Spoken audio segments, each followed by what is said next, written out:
Playing with Fire by Scott Rieckens. Our goal at Girl Investors is to help you become smarter, better investors. Money represents a lot of things. Money is a proxy for success, meaning, power, freedom, and status. Yet we rarely openly talk about it. Most people trade time for money. We use the money we earn to pay for our essentials and our luxuries. For a lot of people, it's a cycle of earning and spending that they cannot escape. Could it be that your lifestyle is preventing you from building wealth?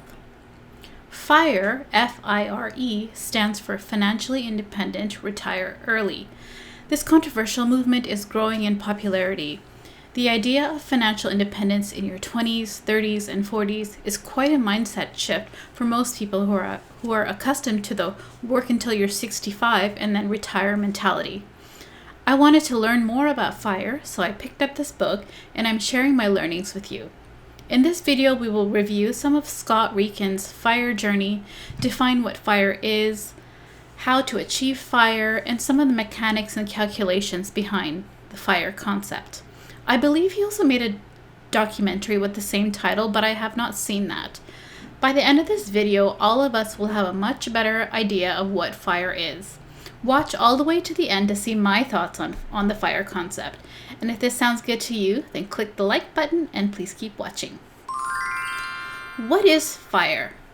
I should clarify that the author of this book did not invent FIRE per se, but he and his wife did achieve FIRE.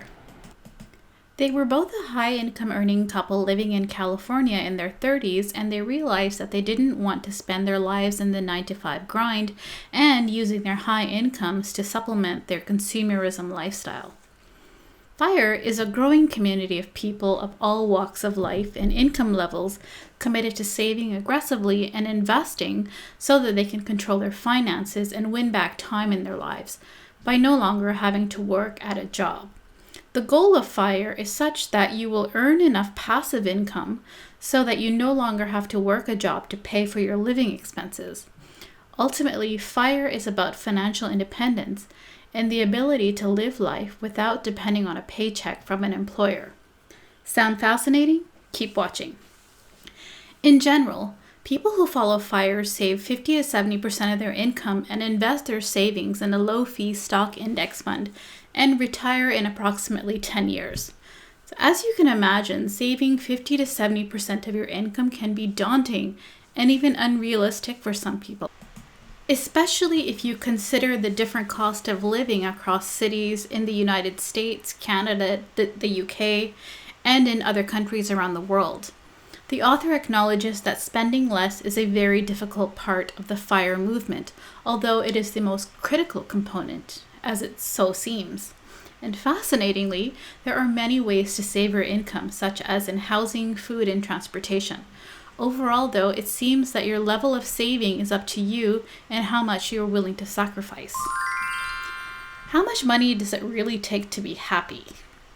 A survey of more than 1.7 million people in 164 countries concluded that the ideal income for happiness is between $60,000 to $75,000, or the local currency equivalent.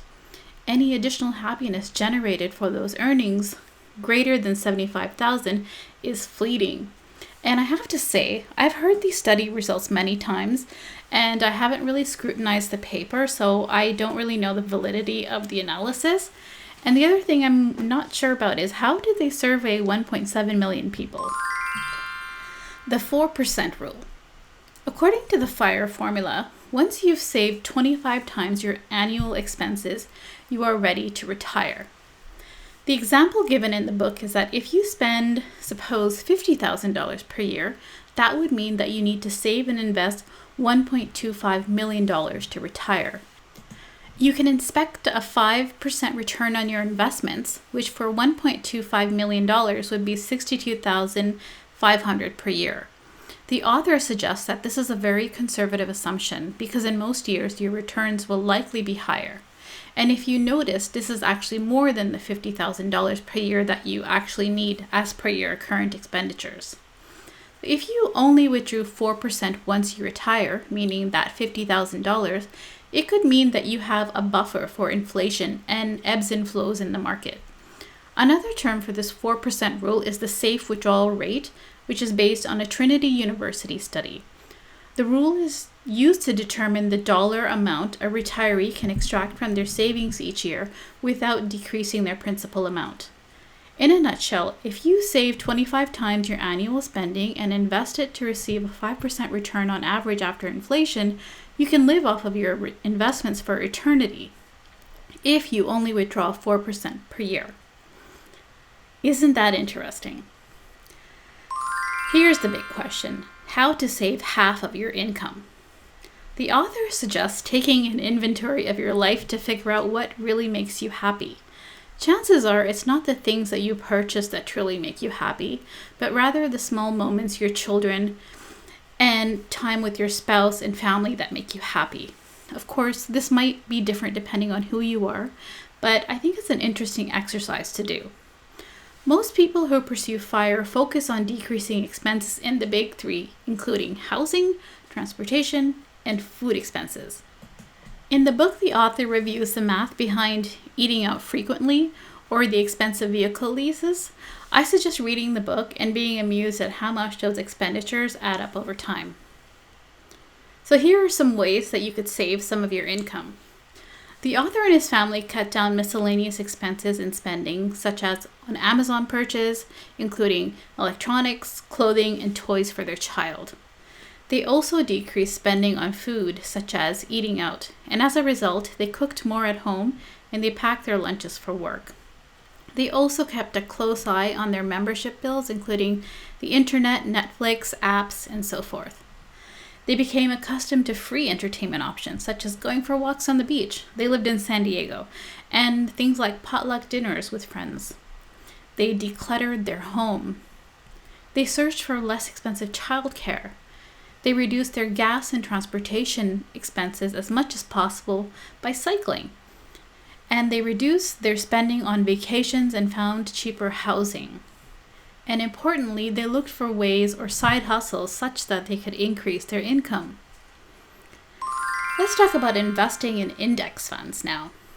One of the best upsides of the FIRE movement is that you don't have to be an investing expert. I actually found this surprising. People who follow FIRE invest in index funds. An index fund is a collection of stocks or a basket of stocks that represent or mimic the entire stock market. Moreover, index funds are low cost and they provide positive and predictable returns most of the time. And even the famed investor Warren Buffett has recommended low-cost index funds for the average investor in place of stock picking. Examples of index funds at Vanguard include the VTSAX, which is a representation of the entire United States stock market. This fund requires a minimum $10,000 investment. And there is a similar fund called VTSMX that has a minimum $3,000 investment. You could also search for other index funds that do not have a minimum investment requirement. And in a future video, we will review index funds in more detail. And importantly, people who follow FIRE avoid money managers because of the fees that they tend to charge. The author and his wife initially made a decision to split their portfolio into thirds, meaning a third in index funds, a third in real estate, and another third into their own business venture. It appears that most people who do FIRE frequently reevaluate their portfolio allocations and then try to maximize for earning potential. Compound interest is the eighth wonder of the world. He who understands it earns it. He who doesn't pays it. Albert Einstein. The magic of compound interest. Compound interest is not really magic, but it seems so. Compound interest essentially means earning interest on your interest. I'm going to show you an example of the difference between simple interest and compound interest for a principal investment of $100,000, compounding annually at 10%. You will see that in the early years, the difference between the simple interest and compound interest is not really noticeable. However, the gap becomes quite dramatic as time goes on, from 10 years to 20 years to 30 years. Simply the patience of compound interest. It is because of compound interest why experts often tell us to start investing when we are young, because that is when time is on our side.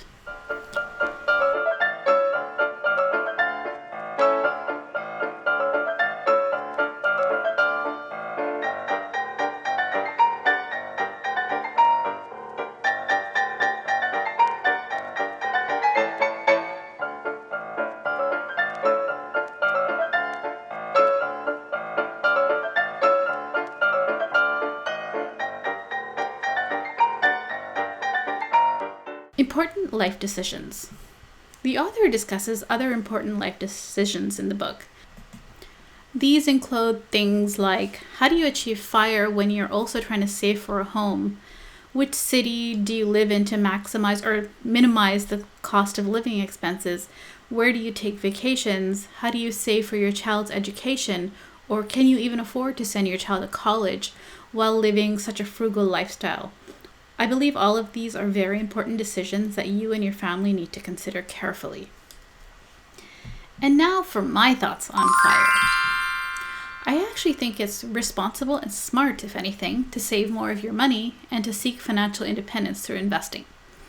I also think more power to the people who want to live life on their own terms and with more freedom, adventure, and their own definition of success. So I really have the greatest respect for anybody who saves 50% or more of their income and is willing to live a much more modest lifestyle. This book, in many ways, has made me rethink about my own expenditures and some of my discretionary spending habits, such as eating out or buying clothes. And I think I'm surprised at how simple the concept of FIRE really is. It's simple, but it's not easy. The idea of spending, for example, only $50 a month on groceries and not enjoying other modern conveniences might at the moment be a little bit too much of a dramatic change for me, but it doesn't mean that I might not come around to the idea. And I personally love the idea of financial independence by spending smart, increasing my income, and by investing smart. I'm not attracted to the concept of retiring early, driving across the country in an RV, lounging on a beach, or living a life of leisure. I quite enjoy working, and it gives me a sense of purpose. On the flip side, though, building a business, investing, or entrepreneurship to become financially independent and increasing my optionality is definitely attractive. One thing that struck me about FIRE is that there are tens of thousands, or even more, who dislike the hustle and grind of a job, including dealing with poor management and office politics, so much so that they are willing to scrimp and save to the extremes for up to 10 years to save up for their FIRE nest egg. They want to rid themselves of the shackles of employment for good. I don't think that's a very good commentary on management practices. Companies need better managers and better working conditions if they are ultimately inspiring their people to retire early. And I also have a conspiracy theory that strengthens whenever I hear a famous person strongly opposing the FIRE movement. I secretly think it's because they were commissioned by the government or companies to spread fear about the dangers of retiring early, such as inflation or sickness, or what if you have an accident or become disabled. I think the government and companies have strong reasons to fear the FIRE movement because ultimately it means a decrease in consumer spending, which is a component of the GDP. It means decreased productivity and also a possible decrease in the workforce if enough people follow FIRE and retire early. FIRE essentially represents a loss of control over the proletariat, if you will. And I'm saying all of these things tongue-in-cheek, but I do think there is a sliver of truth to this. I'm curious to see how FIRE evolves over the next decade, and if there's any policies that might make it more difficult. I particularly appreciated that the author reminded us that money is a tool. Money is a means to an end, and your means and your end are up to you. For a lot of people, money or the lack of money ends up imprisoning them for their lives. Rieckens' book is filled with his own lived experience of FIRE, and that to me makes for an interesting read. It fascinates me that as a couple, the author and his wife had a savings rate of 70%. I tip my hat to them. He also gives examples of people who achieved FIRE at very different income levels than them, such as a family that earned $60,000 per year. I highly recommend that you read this book for a more complete picture of FIRE. So let's summarize how one could potentially achieve FIRE, or financial independence. First, determine your net worth. Track your spending and your savings. Find ways to save on your daily expenditures. Reduce the big three, including housing, transportation, and food expenses. Invest your savings. Increase your income such that you get a side hustle or start a business. Find a FIRE community. A like-minded group of people will help your FIRE journey if that's what you choose to do. And as they say, you are the average of the 5 people you spend the most time with. Leave a comment below on what you did or didn't find interesting about the FIRE movement or this video. Is there a book that you would like us to review in the future? Tell us in the comment section below so we can put it on our list. If you learned something, please like this video and subscribe to our channel. Thank you so much for watching, and hopefully we'll see you in our next video.